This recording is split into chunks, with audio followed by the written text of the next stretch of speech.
잠 못 이루는 밤을 위한 부처님 일생 이야기. 깊은 밤, 모든 것이 잠든 시간입니다. 오늘은 편안한 숨을 내쉬며 이 세상에 가장 큰 지혜의 빛을 가져다준 한 사람의 이야기를 들어보려 합니다. 그의 이름은 고타마 시다르타, 훗날 모든 번뇌를 넘어선 깨달은 자, 부처님이 되신 분입니다.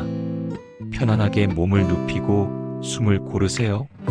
깊은 숨을 들이쉬고 천천히 내쉽니다. 당신의 마음이 이 이야기의 흐름을 따라 고요한 평화에 가닿기를 바랍니다. 1. 카필라성의 왕자 시다르타. 이야기는 지금으로부터 2600여 년 전 인도와 네팔 국경 근처의 작은 나라 카필라성의 어느 봄날 밤에서 시작됩니다. 온 세상이 잠든 고요한 시간, 코살라국의 룸비니 동산에서 한 아기가 태어났습니다.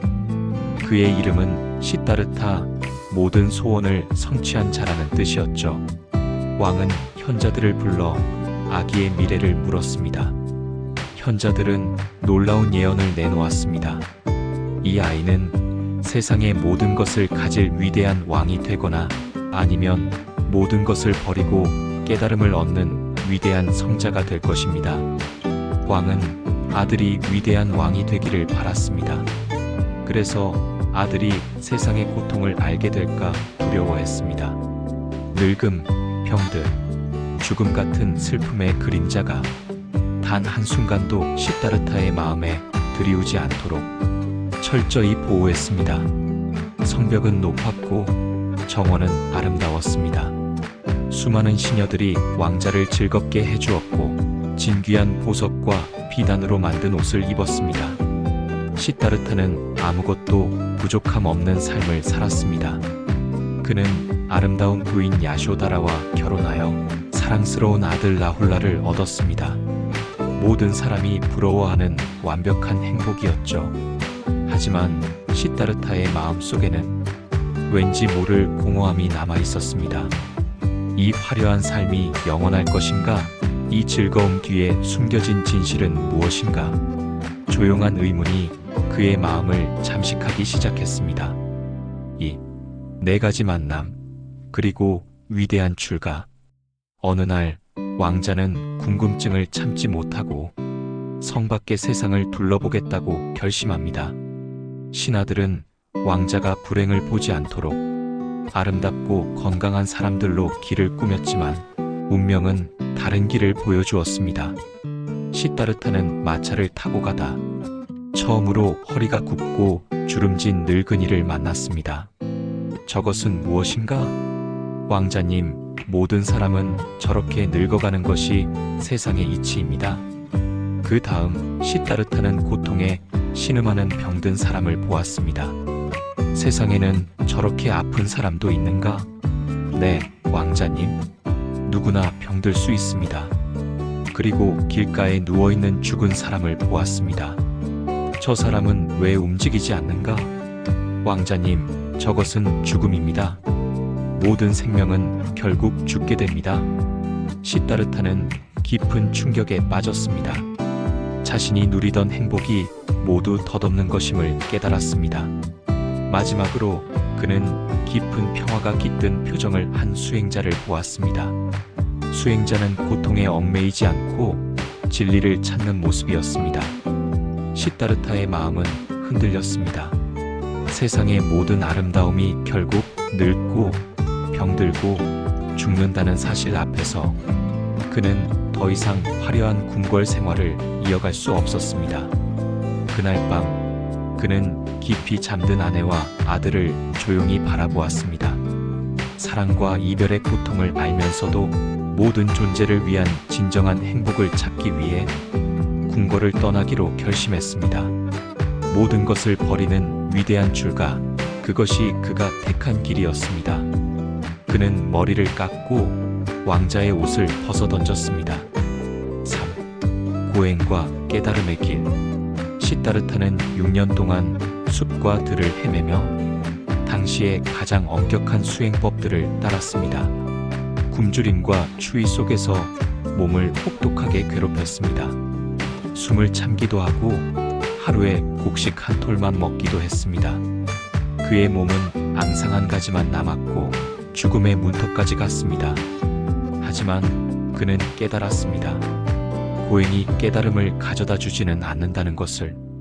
오직 고통스러운 몸으로서는 맑고 깨어있는 마음을 얻을 수 없었습니다.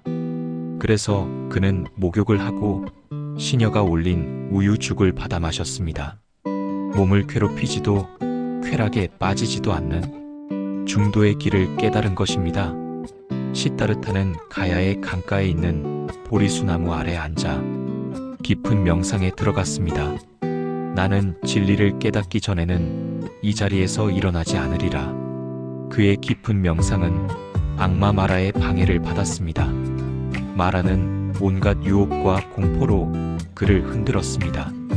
세상의 온갖 아름다움으로 유혹하고 끔찍한 형상으로 위협했습니다. 하지만 시타르타는 흔들리지 않았습니다. 오직 평화로운 마음으로 모든 것을 받아들였습니다. 그러자 밤이 깊어지면서 그의 마음속에 모든 세상의 이치가 환히 드러나기 시작했습니다. 첫째 밤에는 지난 수많은 전생을 보았고, 둘째 밤에는 모든 중생의 생사를 보았으며, 셋째 밤에는 모든 고통의 원인과 그 소멸의 길을 깨달았습니다. 새벽 하늘에 샛별이 반짝일 때 그는 마침내 모든 번뇌를 끊고 완전한 깨달음을 얻었습니다. 그때부터 그는 붓다부더, 즉 깨달은 자라 불리게 되었습니다. 4. 법의 수레바퀴를 굴리다. 깨달음을 얻은 부처님은 45년 동안이나 쉬지 않고 길을 걸었습니다. 그의 첫 설법은 녹야원에서 5 비구에게 이루어졌습니다. 그는 고통의 원인과 고통에서 벗어나는 8가지 길을 가르쳤습니다. 이것이 바로 사성제와 팔정도입니다. 부처님의 가르침은 법의 수레바퀴를 굴려 세상의 모든 고통받는 이들에게 평화의 길을 열어주었습니다. 왕과 부자, 가난한 사람, 어린아이, 그리고 여성에 이르기까지 모든 사람이 그의 가르침 아래 평등했습니다. 계급과 신분, 성별에 상관없이 누구나 깨달음을 향해 나아갈 수 있는 길을 보여주었습니다. 부처님은 80세가 되던 해 쿠시나가라라는 곳에서 마지막 설법을 하였습니다. 그는 제자들에게 말했습니다. 모든 것은 변한다. 게으르지 말고 정진하라. 그리고 조용히 열반, 즉 죽음과 재생의 굴레에서 벗어난 완전한 평화의 경지에 드셨습니다. 부처님의 육신은 사라졌지만 그가 남긴 가르침은 수천 년이 지난 지금도 수많은 사람들의 마음속에 살아 숨쉬고 있습니다. 그가 우리에게 남긴 가장 큰 가르침은 바로 모든 고통의 원인은 우리 마음속에 있고 그 고통에서 벗어나는 길 또한 우리 안에 있다는 것입니다. 이제 이야기는 끝이 났습니다. 부처님의 삶을 따라 걸었던 당신의 마음은 조금 더 평온해졌을 것입니다. 그의 삶이 보여주었던 지혜와 자비의 빛이 당신의 마음속에 고요한 등불이 되어주기를 바랍니다. 모든 것이 평화롭고 모든 것이 고요합니다. 당신의 몸과 마음이 깊은 휴식 속으로 가라앉기를. 편안하게 숨을 쉬세요. 깊은 잠이 당신을 부드럽게 감싸 안을 것입니다. 부디 평안한 밤 되시기를. 아주 잔잔하고 평화로운 밤 되세요.